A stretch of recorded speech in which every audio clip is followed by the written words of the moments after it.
मैं दीपक कुमार, ग्राम करनौती, थाना बख्तियारपुर, जिला पटना, बिहार का रहने वाला हूँ। मेरे बच्चे का जन्म के 2 महीने बाद ये हाइड्रोसेफल्स की सिर में सूजन आने लगा, तो इधर उधर दिखाए डॉक्टर से, फिर दिल्ली लेके आए, सुधार नहीं हुआ।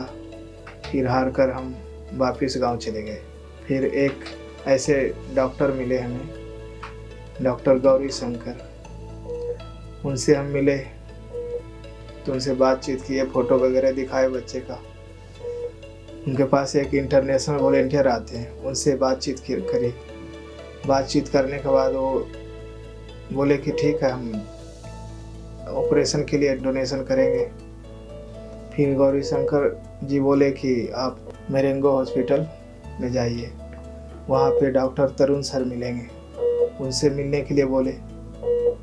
उनके पास आए तो सलाह दिए MRI करवाइए और CT स्कैन वगैरह करवा के लेकर आइए, फिर हम देखते हैं, उसके बाद करते हैं कुछ। फिर उनके पास रिपोर्ट वगैरह लेके गए, बोले कि ठीक है, हम इसका सर्जरी कर देंगे, स्टंट डालना था। फिर उन्होंने स्टंट बच्चे का डाल दिया, फिर अब थोड़ा बहुत सुधार है अभी। Hello, I'm Dr. Anna Quast from Germany. I am currently here in Faridabad to work in a slum clinic.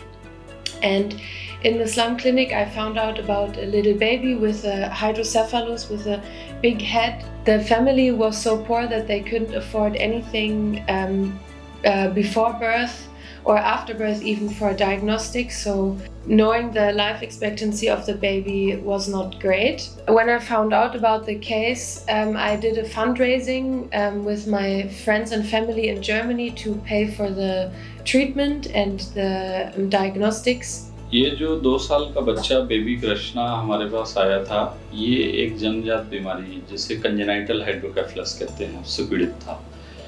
इस बीमारी में ब्रेन का जो फ्लूइड है वो स्पाइनल कॉर्ड की ओर फ्लो नहीं कर पाता है। नॉर्मल लोगों में ब्रेन का फ्लूइड स्पाइनल कॉर्ड की ओर फ्लो करता है और ये सर्कुलेट करता रहता है, पर ये बच्चे के अंदर जो रास्ता ब्रेन से स्पाइनल कॉर्ड की ओर फ्लूइड जाने का रहता है वो ब्लॉक्ड था।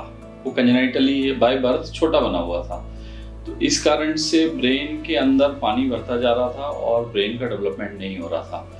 और सिर एक बहुत ही बड़े फुटबॉल के आकार का हो गया था। ये जो मेडिकल स्टूडेंट हैं एना, इन्होंने इस बच्चे को पहचाना कि इसको इस तरह का बीमारी है और फिर हमारे पास लेकर के आए। ये बीमारी में मेजर सर्जरी होना था और ये किसी छोटे अस्पताल में पॉसिबल नहीं था, इसलिए बच्चे के माँ बाप थोड़ा सा डर रहे थे। लेकिन मेडिकल स्टूडेंट ने मानवीयता के आधार पे उनकी मदद करने का पूरा भरोसा दिया। और चूँकि जब 2 स्टेप ये मेडिकल स्टूडेंट ने उठाया तो एक स्टेप हमने भी उठाया हॉस्पिटल से बात करके और इलाज में इनको रियायत दिलाया। हमारे पास यहाँ पे एनेस्थेटिस्ट की एक अच्छी टीम मौजूद है। इस तरह के बच्चों में एनेस्थीसिया देना एक बहुत बड़े चैलेंज का काम होता है, क्योंकि ब्रेन की डेवलपमेंट नहीं होती, तो ये बच्चे अक्सर वेंटिलेटर पे चले जाते हैं सर्जरी के बाद। तो सर्जरी को एक हमें बहुत छोटे और नियमित समय में ख़त्म करना होता है। सिर के साइज़ को छोटा होने में टाइम लगता है, क्योंकि ये हड्डी भी काफ़ी ज़्यादा बढ़ गई थी सिर की, तो और सिर का साइज़ बहुत बड़ा था, इस कारण से ब्रेन का डेवलपमेंट नहीं हो रहा था, उसमें फ्लूइड भर गया था, तो बच्चा खा पी भी नहीं पा रहा था, तो बाकी बॉडी का डेवलपमेंट रुक रहा था। अब ब्रेन में प्रेशर कम हो जाने के कारण से ब्रेन का डेवलपमेंट प्रॉपर तरीके से होगा, बच्चा खाना पीना शुरू करेगा, तो डिफरेंशियल ग्रोथ बॉडी की स्टार्ट हो जाती है। And yeah, the surgery went well. The kid is doing much better. The water went down inside the head, the pressure went down, and the baby is much more reactive. I'm very happy how things worked out here in Marengo Asia Hospital. All the staff was really nice. When they heard about the case, the baby went into the OR room pretty quickly, and everything was done fast, and everyone was caring for the baby really well. So I'm really happy we chose this hospital to do the procedure in. मैं अपनी पूरी team की तरफ से और मैरिंगवुड hospital की तरफ से मेडिकल स्टूडेंट एना को भी धन्यवाद देना चाहता हूँ, जिसने कि ये स्टेप आगे बढ़ाया और वो गरीब बच्चे की मदद किया। Thank you.